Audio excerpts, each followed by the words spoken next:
우리 교회의 자랑 중에 하나가 애찬 문화입니다. 그래서 교회가 전에는 이제 점심 식사를 뭐 주로 했죠. 시골에서도 시골 교회 저도 다녔는데 거의 식사를 했는데 요즘은 식사를 안 하는 추세로 이제 나갑니다. 식사에 이제 봉사할 수 있는 그러한 인력들이 부족한 것이죠. 서로 직장들 다니고 바쁘고 그러다 보니까 이렇게 하기가 쉽지가 않은 그러한 이제 상태가 돼서 조금 큰 교회 같은 경우는 이제 영양사도 두고 조리사 두고 이렇게 해가지고 식사를 하고 어느 곳은 찬양대만 이제 식사하게 하고 다양하게 이렇게 하는데 하는 교회가 이 점심 식사 애찬 문화가 없어져 가고 있습니다. 그것은 지금의 이제 추세죠. 그런데 이 애찬은 정말 중요한 겁니다. 초대교회 때에 박해가 일어났죠. 박해가 일어났는데 예수님 믿는 사람들은 아무 일거리를 줄 수가 없었어요. 일거리도 없고 수입도 없고 이러니까 바시거 먹어 있는 사람들이 사도들한테 그것을 팔아다가 갖다가 이렇게 이제 헌물을 하면은 그러면 사도들이 나누어서 이렇게 주는 그러한 모습이 사도행전에 나옵니다. 그 나누어 주는데 그때는 또 이게 유대인들은 유대파 정통 유대파 과부들한테는 아주 더 잘해주고 헬라파 과부들한테는 더 못해주고 이런 면이 또 이제 일어났던 겁니다.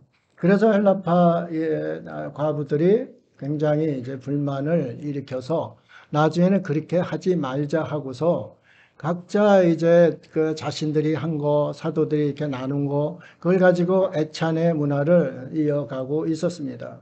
그러지 않으면 예수님 믿는 사람들이 살 수가 없었어요. 다 그때 당시에는 신성 모독하는 집단이라 하고 이단 집단이라 해서 완전히 배척당하고 있을 때 그랬었던 겁니다. 근데 우리 요한계시록에 보면은 마지막 때에도 그런 일이 벌어집니다. 마지막 때에도 크리스찬들이 매매를 할 수가 없어요. 이마에 그 인식표를 받고 팔에 표를 받아야 되는데 이걸 가지고 슈퍼마켓도 들어가고 고깃집도 들어가고 이렇게 해야 되는데 전혀 거래가 안 되는 거예요. 또 그 은행도 들어가야 되는데 은행 거래도 안 되니까 돈도 움직일 수가 없는 것이죠. 그러니까 마지막 때에도 초대교회 같은 그러한 일들이 벌어지게 됩니다. 그래서 크리스찬 중에 좀 있는 사람들이 그것을 모아서 없는 사람들을 이렇게 구제하는 그러한 일이 이제 생기게 되어 있습니다. 그런데 초대교회는 교회 자체가 이렇게 있었던 것이 아니죠. 그래서 가정에서 예배를 드리고 그렇게 모임을 갖게 되었습니다. 그러면은 집에서들 음식을 싸우는 거죠. 음식을 싸워서 같이 공동 식사를 이제 하게 됩니다. 그게 초대교회의 가정교회 모형입니다.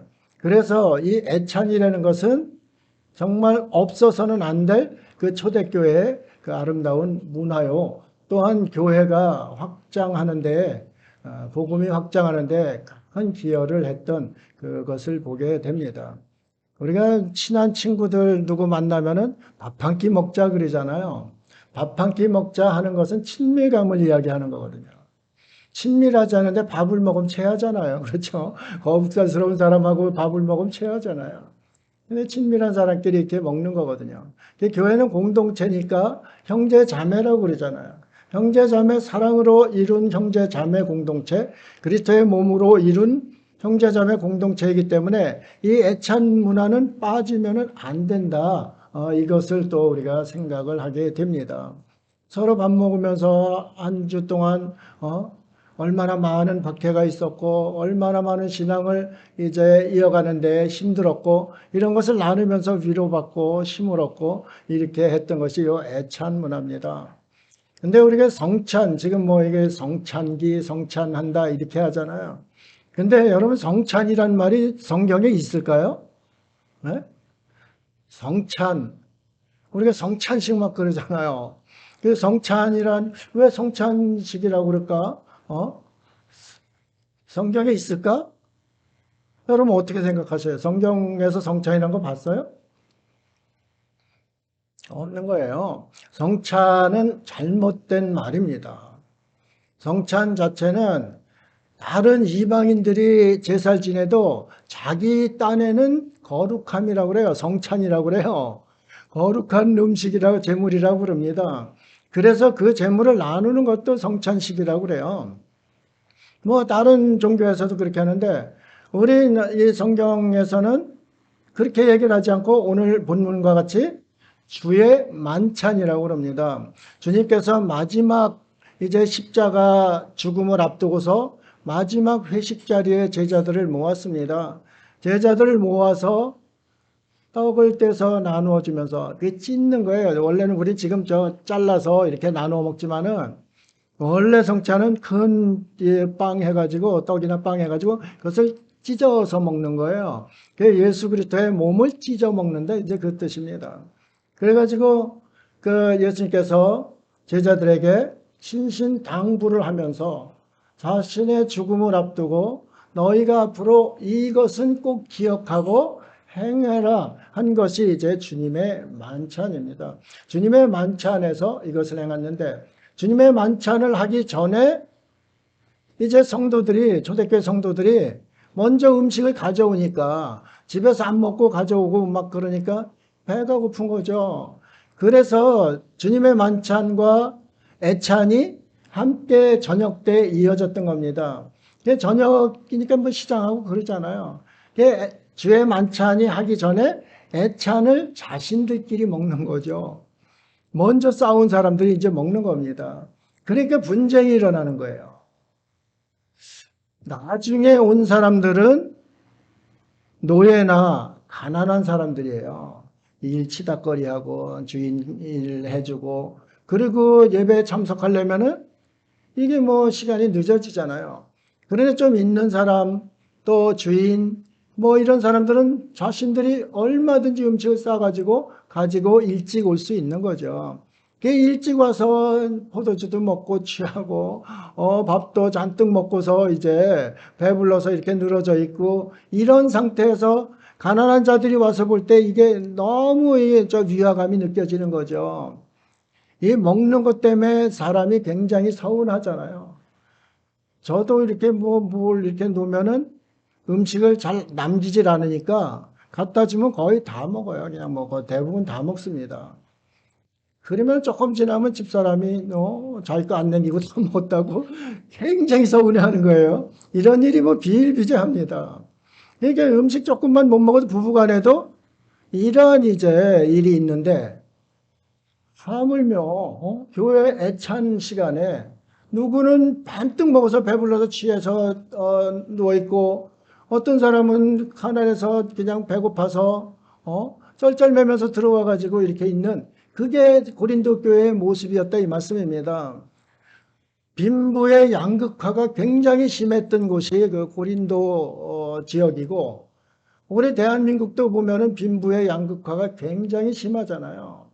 강남 집합체면 아마 우리 해주 있는데 양주 이런 데 보면은 뭐 몇 채씩 살 겁니다. 그 정도로 이제 빈부 양극화가 많이 이루어지고 있었습니다. 그러니까 고린도에서도 교회 안에는 부자도 있고 가난한 사람도 있고 주인도 있고 노예도 있고 이렇게 있지 않습니까? 이렇게 있는데 누군 먹고 누군 못 먹고 그리고 나서 주님의 만찬을 한다고 떡과 포도주를 놓고 이제 하는 겁니다. 그러니까 가난한 사람들은 가뜩이나 배고프고 저런 한데도 부끄럽기도 한 거죠. 자신들은 음식 가져오지도 못하고 이런 상태인데 이거 와서 이렇게 이제 그런 사람들을 보니까 정말 힘이 든 거죠. 그래서 분당과 파당이 일어나는 거예요. 예나 지금이나 교회는 말이 많을 수밖에 없어요. 분당 파당이 있을 수밖에 없어요. 뭐 2000년 전에도 똑같은 이런 일이 고린도 교회에서 일어났고 지금도 뭐 교회 안에서 이제 분당과 파당이 많이 일어나잖아요. 누구는 장로파, 누구는 목사파, 누구는 권사파, 뭐 이런 일들이 많이 일어나잖아요. 그게 왜 일어나는 거예요? 서운함 때문에 일어나는 거예요. 그런데 가장 서운한 것은 아까 말씀드렸듯이 먹는 데서 이제 서운함이 있었다는 거죠. 고린도 교회 이런 것을 이 문제점을 가지고 바울 선생님께 왔더니 우리 생각할 때 이거는 너네 그러려면은 주의 만찬 참여하지 말아라. 무슨 그 교회가 유익을 위해서 하는 것인데 유익인커녕 오히려 분당과 파당을 일으키는 이런 일이 있고 또 단죄받아서 누구는 힘들고 어려운 상황에 빠지는 이런 일이 벌어진다. 주의 만찬이 너네가 얼마나 중요한 것인데 이것을 이렇게 가벼이 여기고 교회를 업신여기고 이런 일을 하느냐 이렇게 이야기를 합니다. 사도 바울은 사복음서가 쓰여지기 전에 이렇게 활동을 한 사람이에요. 그러니까 요한복음이나 마태복음이나 이런 데 있을 때 주의 만찬을 하는 것, 주님의 마지막 만찬 이런 것을 잘 모르는 사람이에요. 그런데 이게 주께 받았다고 그러잖아요. 그러니까 직접 주님께 받은 그 내용을 고린도 교회에 너희가 이렇게 행하라 그리고 온 거예요. 그랬는데 이 사람들은 사도 바울은 뭐 주의 만찬에 있지 않았으니까 이거 그냥 사도 바울 생각에 우리 바울 선생님 생각에 이렇게 이제 하라고 한 거구나 이런 생각을 하고 경망스럽게 그렇게 이제 행동을 하게 된 것 같다 이런 생각을 하게 됩니다.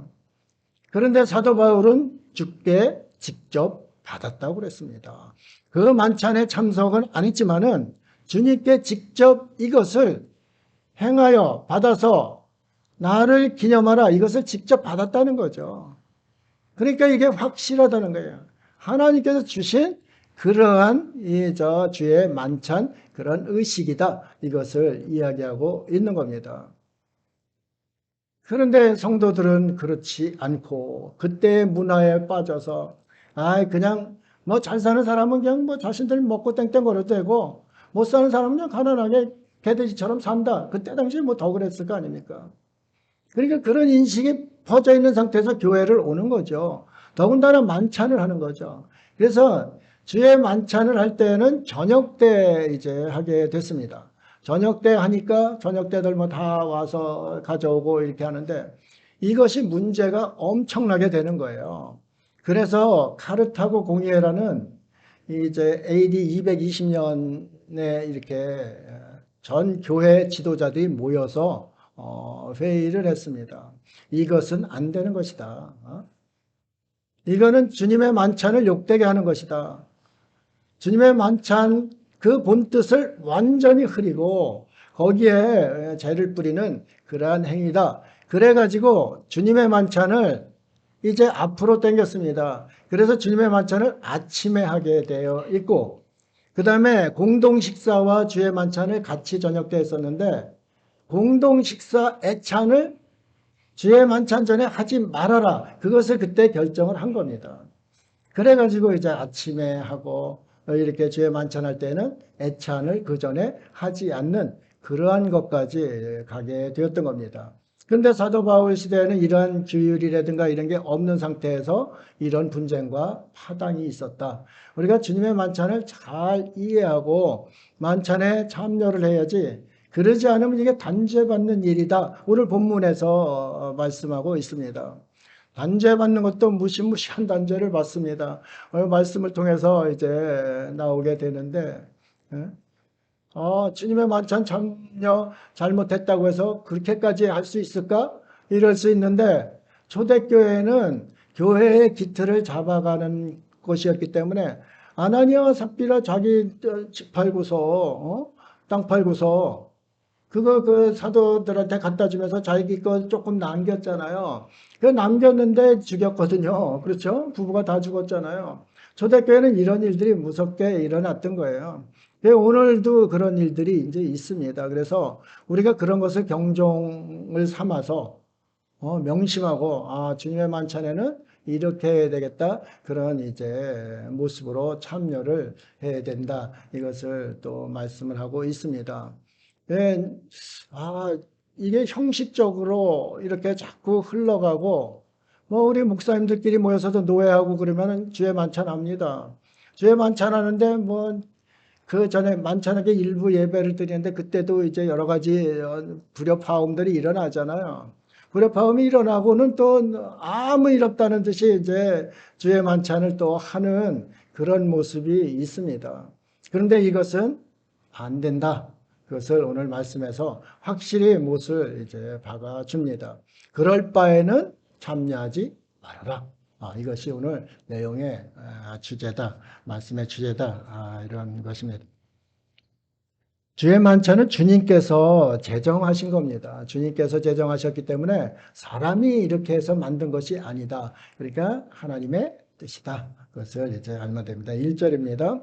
내가 명하는 이 일에 너희를 칭찬하지 아니하나니 이는 너희의 모임이 유익이 못되고 도리어 해로움이라. 내가 명하는 이 일, 이것이 주님의 만찬이거든요. 주님의 만찬인데 너희 칭찬할 수 없어. 너희 행한 행동 이거 정말 안 되는 행동이야.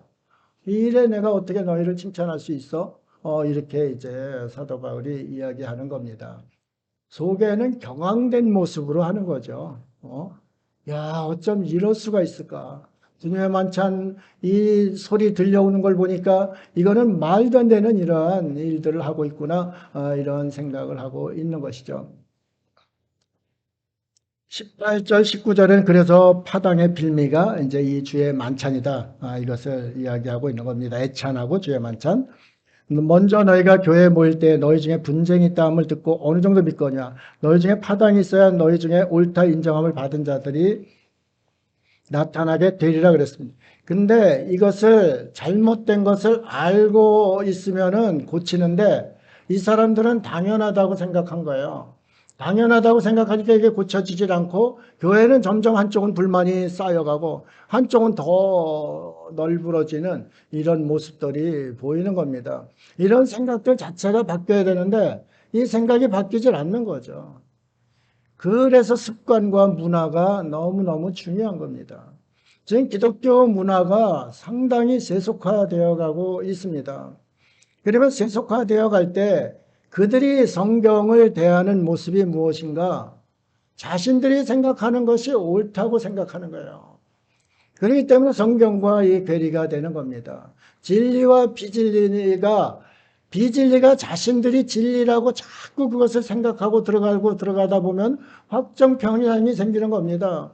그래서 성경보다도 자신들이 지금까지 행해왔던 것이 더 우인 줄 아는 거죠. 그래서 사도 바울에게 연락할 때에도 우리가 이렇게 주의 만찬 잘한다 칭찬받기 원해서 얘기한 거예요. 일부가. 그런데 그것을 이제 아니다. 그건 말도 안 된다. 이렇게 이야기를 하고 있는 것이죠. 20절, 21절 보면 그런즉 너희가 함께 모여서 주의 만찬을 먹을 수 없으니 이는 먹을 때 각각 자기의 만찬을 먼저 갖다 먹으므로 어떤 사람은 시장하고 어떤 사람은 취함이라 그랬습니다. 이 주님의 만찬이 가톨릭에서는 굉장히 중요시합니다. 왜 중요시하냐면 지금 여기에 있는 포도주와 떡이 이 주의 만찬을 시작함과 동시에 주의 몸으로 변한다는 거예요. 주님의 몸으로 변하고 주님의 피로 변한다는 거예요. 그래서 이것은 지금 떡과 포도주가 아니라 주님의 살과 피라는 거죠. 이것이 화채설이에요. 그러니까 주님의 몸과 피를 마시면서 어떻게 가볍게 취한 모습으로 나오고 어떻게 가볍게 이것을 주의 만찬을 할 수 있냐? 굉장히 이제 귀하게 여깁니다. 근데 우리는 이게 그런 생각이 별로 없잖아요. 이 화채설은 1200년대에 십자군 전쟁도 일으키고 그랬던 이노센트 3세가 그때 이제 이건 주님의 몸이요, 이거는 피로 완전히 변한다. 화채, 주님의 몸으로 채 몸으로 화한다, 변한다. 이렇게 해서 화채설이라고 한 거예요. 그러면 장로교에서는 뭐라고 하는가?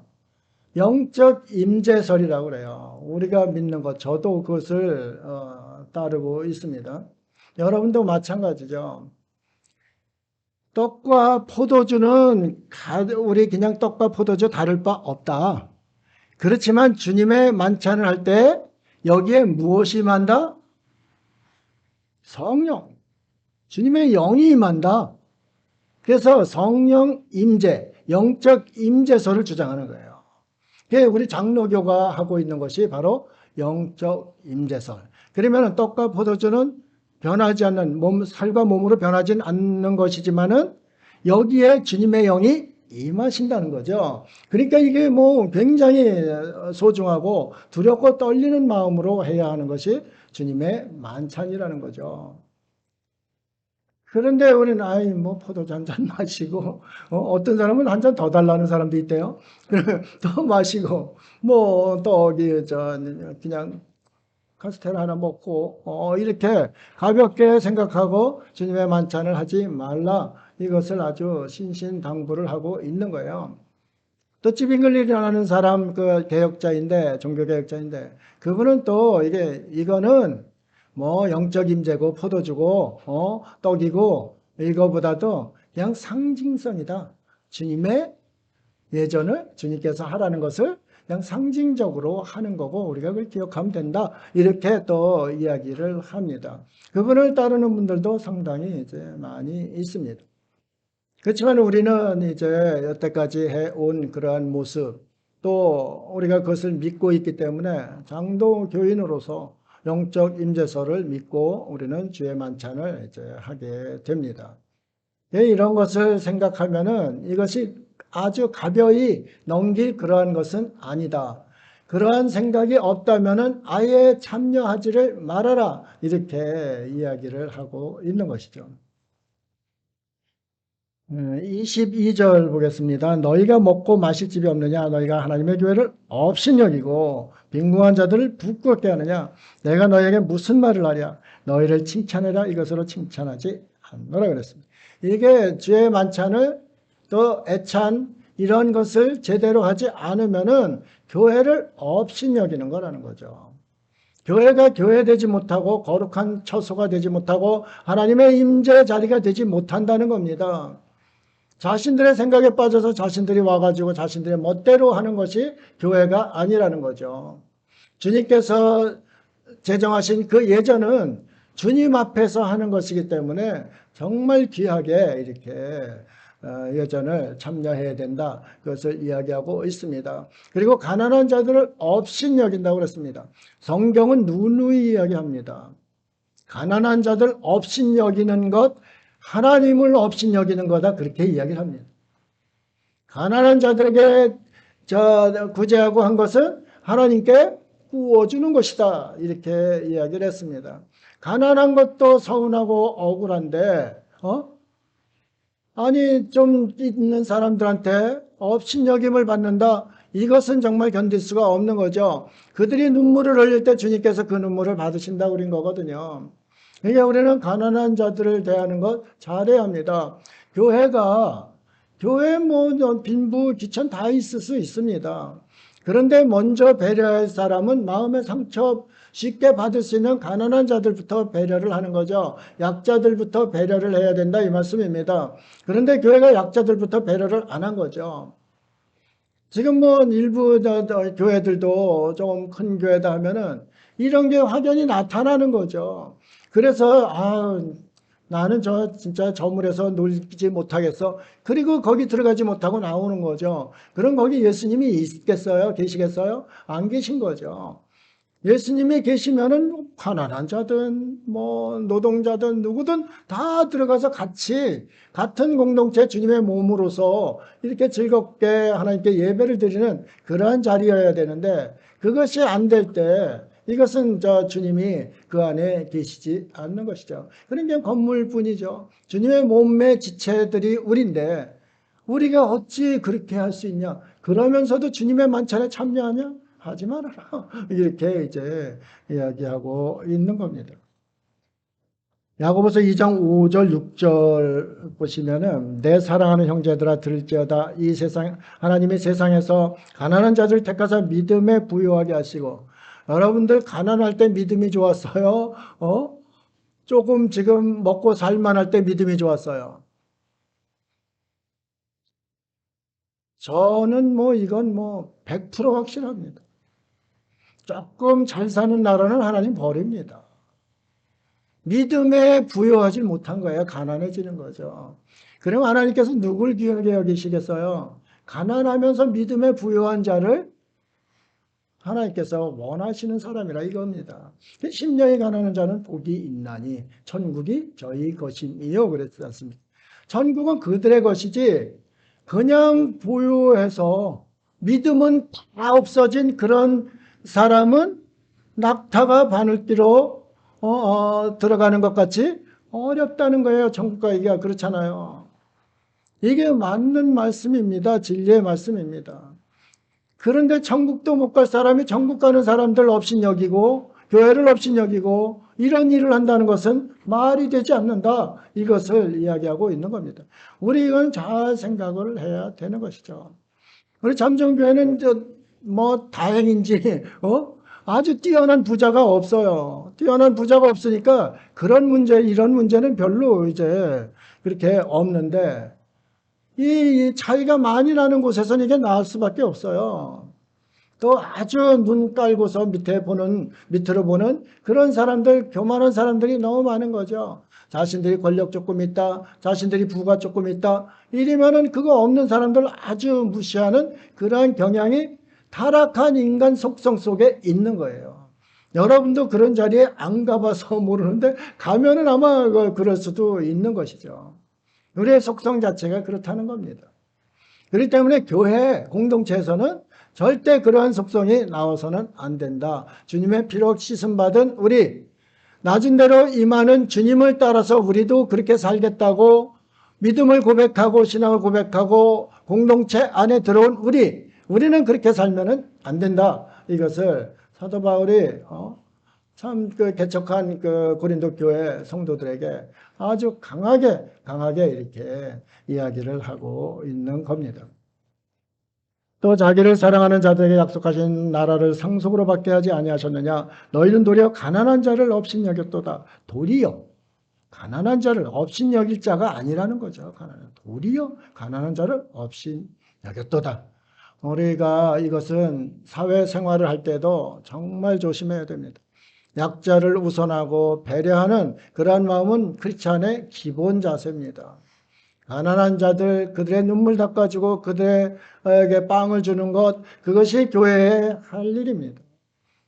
그런데 오히려 그들을 도리어 업신여긴다. 이것은 하나님의 진노를 사는 일이다. 이것을 보여주고 있습니다.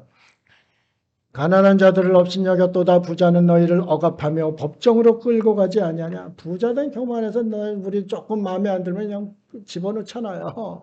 그런 사람들인데 그런 사람들한테는 가급신하면서 가난한 자들을 업신여기냐. 이거는 아니다. 그렇게 이야기를 하고 있습니다. 주님께서 제정하신 뜻이 무엇인지 23절에 말씀합니다. 내가 너희에게 전한 것은 주께 받은 것이니, 아까 말씀드린 거예요. 주님께 받은 것. 같이 예수님 제자들하고 같이 있지는 않았지만은 어떻게 받은 거예요? 사도 바울이 직접 하나님께로 이제 받게 된 겁니다. 곧 예수께서 잡히시던 밤에 떡을 가지사 축사하시고 떼어 이르시되 이것은 너희를 위하는 내 몸이니 이것을 향하여 나를 기념하라 그랬습니다. 아남네시스라고 그래. 기념하라가 아남네시스인데 이게 우리는 기념하라 그냥 기념으로 이렇게 이야기하는데 이것은 기억하라는 뜻입니다. 그래서 주님의 최후의 만찬을 반드시 크리스찬은 기억을 해야 된다는 거죠.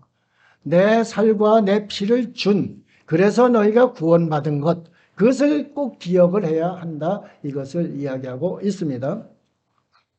이것은 너희를 위하는 내 몸이니 이것을 행하여 나를 기념하라 하시고 19회 또한 그와 같이 잔을 가지시고 이르시되 이 잔은 내 피로 세운 새 언약이니 이것을 행하여 마실 때마다 나를 기념하라 하셨으니 너희가 이 떡을 먹으며 이 잔을 마실 때마다 주의 죽으심을 그가 오실 때까지 전하는 것이니라.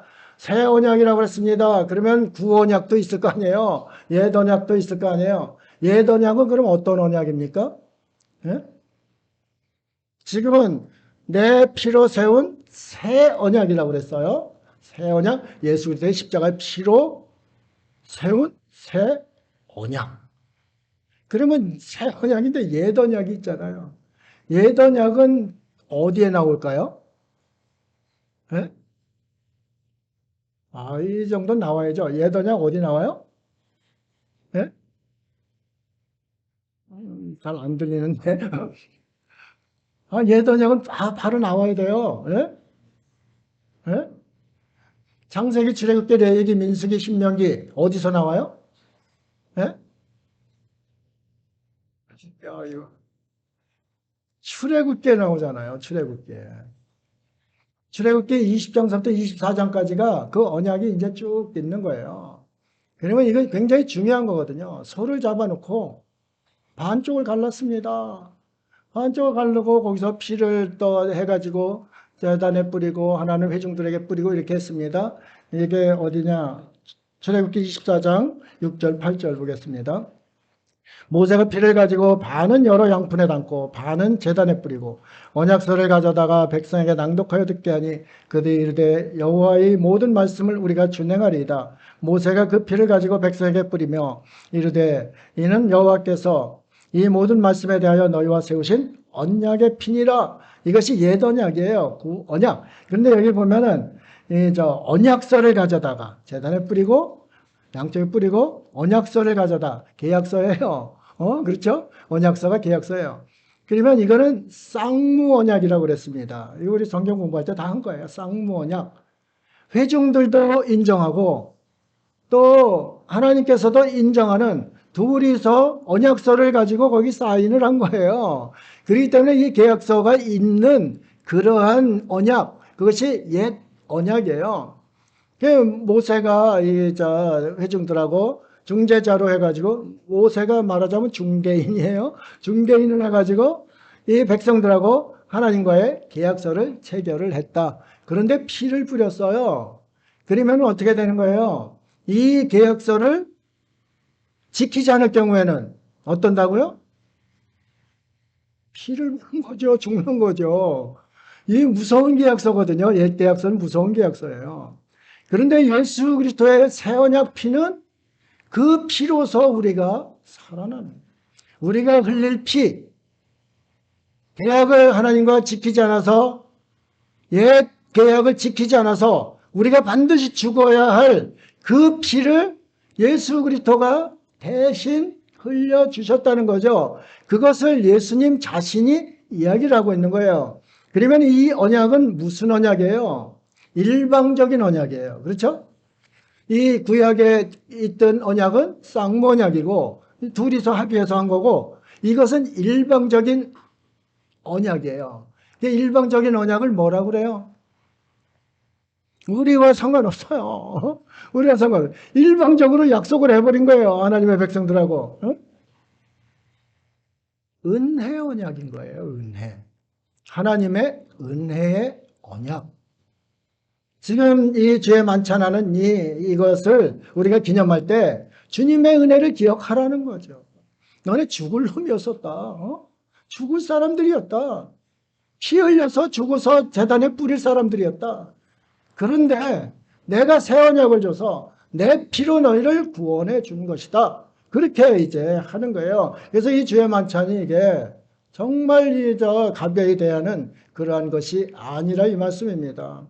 옛 언약을 이제 지워주고 새 언약으로 이렇게 은혜 언약으로 우리에게 주신 그 주님을 기억하고 그것을 기억한 것을 주님 재림하실 때까지 또 전하라는 거예요. 주님의 만찬의 의의가 바로 그런 것이다. 이것을 이야기하고 있습니다. 참 이거 생각하면은 우리가 주님께서 일방적으로 약속하셨는데 만약에 우리를 진노의 약속이라고 생각해 보세요. 그러면 이거 큰일 나는 겁니다. 그런데 은혜의 약속이기 때문에 우리가 구원받고 이렇게 살고 있는 것이죠. 참 우리가 주님의 은혜를 감사하지 않았어요. 이 말씀 읽어가면서 이 뜻을 기억하는 사람들은 성도들은 눈물이 안 나올 수가 없어요. 그렇잖아요.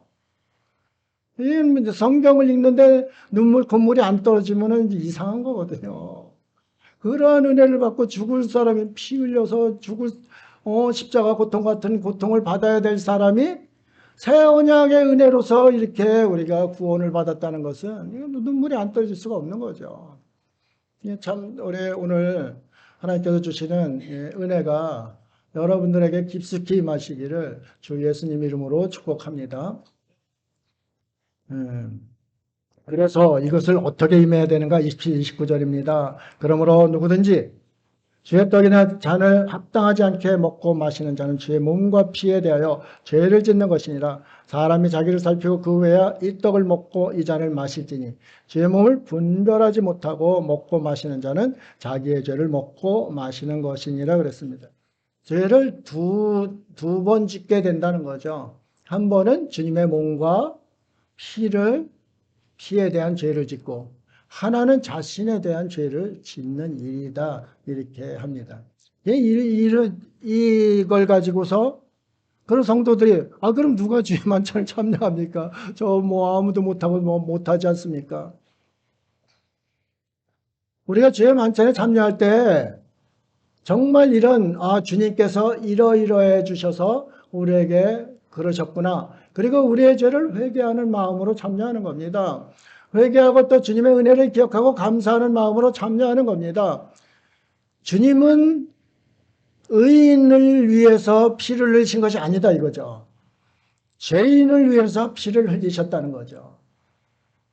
우리가 죄인이기 때문에 우리를 위해서 새 언약을 주신 그 은혜 언약을 주신 그거 감격하면서 이전에 지은 죄들 이런 것을 회개하는 마음으로 참여를 하는 거죠. 감사하는 마음으로 참여하는 거죠. 그렇게 할 때 주의 몸을 분별하는 그러한 모습으로 참여를 하는 거다. 이것을 우리가 알아야 하는 겁니다. 한 사람도 자신의 죄를 가지고 한 사람도 참여할 수가 없는 거예요. 원래는 그렇잖아요. 그런데 주님의 뜻이 그게 아니라 이 말씀입니다. 그것을 기억하라. 내가 너희를 주는 살이고 피다. 이것을 기억하라. 기억하라는 게 뭐예요? 은혜 감사하라는 거 아니에요? 감사하라. 영광 돌리라. 이런 이제 이야기를 하고 있는 겁니다. 30절, 32절 단죄가 나옵니다. 참 여기는 판단이라고 그랬는데 언어로 보면은 단죄, 죄를 징치하는 거예요. 그게 단죄한 거예요. 그러므로 너희 중에 약한 자와 병든 자가 많고 잠자는 자도 적지 아니하니 우리를 살폈으면 판단을 받지 아니하려니와 우리가 판단을 받는 것은 주께 징계를 받는 것이니 이는 우리로 세상과 함께 정죄함을 받지 않게 하려 함이라 그랬습니다. 여기 보세요. 너희 중에 고린도 교인들 중에 약한 자가 많답니다. 이것이 주의 만찬에 교회를 무시하고 업신여기고 가난한 자들을 하면서 이렇게 한 단죄라는 거예요. 주의 징계라는 거예요. 그게 약한 자가 있다는 거죠. 많다는 거죠. 그 다음에 병든 자가 많고 약하고 병든 자가 이 주의 만찬을 제대로 분별하지 못하고 참여함으로써 단죄받은 거다. 그 이야기를 하고 있는 거예요. 단죄받은 거다. 이거 무섭잖아요. 그렇잖아요. 그 다음에 잠자는 자도 적지 아니하니 교회에서 그냥 잠자겠어요? 잠자는 자는 성경에서 무엇을 이야기하고 있어요? 네? 그렇죠. 죽은 자예요.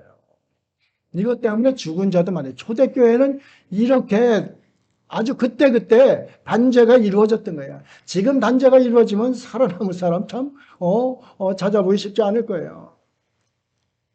그의 단죄로서 그런 것이다. 이거 뒤에 나오잖아요. 우리가 판단받는 것은 주께 징계를 받는 것이니 판단받는 것, 단죄받는 것은 주께 징계받은 것이라고 이렇게 이야기를 합니다. 사도 바울은 영적으로 굉장히 뛰어난 분 아닙니까? 그러니까 그 고린도 상황을 아는 거예요. 약한 자, 병든 자, 왜 이렇게 많아? 죽은 자까지 있어 하물며? 이거 주님 앞에 징계받은 거, 단죄받은 거야. 이렇게 이야기를 하고 있는 거예요. 우리가 그 죄의 만찬을 가벼이 대해서는 안 된다. 또 여기서도 이제 볼 수가 있는 것이죠. 33절, 34절 그런즉 내 형제들 먹으며 모일 때에 서로 기다리라. 만일 누구든지 시장하거든 집에서 먹을지니 이는 너희의 모임이 판단받는 모임이 되지 않게 하려 함이라. 여기도 판단받는 있잖아요. 단죄받는 모임 그렇게 합니다. 그 밖에들 내가 언제든지 갈 때 바로 잡으리라. 여기서 중요한 것은 가난한 자들에 대한 배려입니다. 배려 없는 공동체는 무너집니다. 늘 서운하고 아프고 불만을 갖게 되고 위화감을 갖고 그러면 그 공동체가 살아남을 수가 있겠어요? 그러니 기다려주는 게 중요한 겁니다. 아, 이 사람은 왜 이렇게 변하질 않아? 기다려주라는 거예요. 기다려주라는 거예요. 변하지 않고 저 사람은 뭐 저 때로 행동해? 아, 교회에서도 눈꼴 사나운 사람들 많이 있잖아요. 기다려주라는 거예요. 기다려주. 그 사람을 배려하다 보면 그 사람도 다시 새로운 이제 마음으로 변화를 받아서 주의 잔에 참여하고 이제 그러다 보면은 새로운 삶을 또 이제 살게 되고 거듭난 삶으로 살게 되는 것, 그게 공동체의 모습이라는 거죠. 그런데 이것을 자꾸 분쟁거리, 단죄거리 이런 거로 만드는 그런 행위 절대 하지 말아라. 먹고 싶으면 집에서 먹어라. 배고프면 집에서 먹고 와라. 이렇게 이제 이야기를 하고 있는 것이죠. 에베소서 4장 3절 읽고 마치도록 하겠습니다. 에베소서 4장 3절. 평안에 매는 줄로 성령이 하나 되게 하신 것을 힘써 지키라. 공동체는 하나 되지 않으면 찢어지는 거예요. 그렇죠? 공동체, 예수 그리스도의 몸이 찢어져서야 되겠습니까? 하나 되는, 평안에 매는 줄로 하나 되는, 예수 그리스도의 줄로 하나 되는 우리 공동체, 이 땅의 모든 교회 공동체 되시기를 주 예수님 이름으로 축복합니다. 기도하겠습니다. 하나님 아버지, 교회를 다니면서 거듭났다 하는 그러한 이들의 행태가 참 잘못된 것이 얼마나 많은지를 보았습니다. 저희들도 다르지 않을 것이라 생각합니다. 오늘 말씀을 통해서 새롭게 거듭난 모습으로 형제 자매를 배려하고 사랑으로 대하며 저들의 마음을 아프게 하지 않고 교회를 업신여기지 않는 그런 복된 저희들의 삶이 될 수 있도록 인도하여 주옵소서. 주님을 따른다 하면서 주님의 말씀을 듣지 않는 것, 주님을 따르는 것이 아닙니다. 주님을 온전히 붙여차 행하며 그 말씀대로 행하는 저희들의 삶 되게 하여 주옵소서. 감사드리며 예수님 이름으로 기도드립니다. 아멘.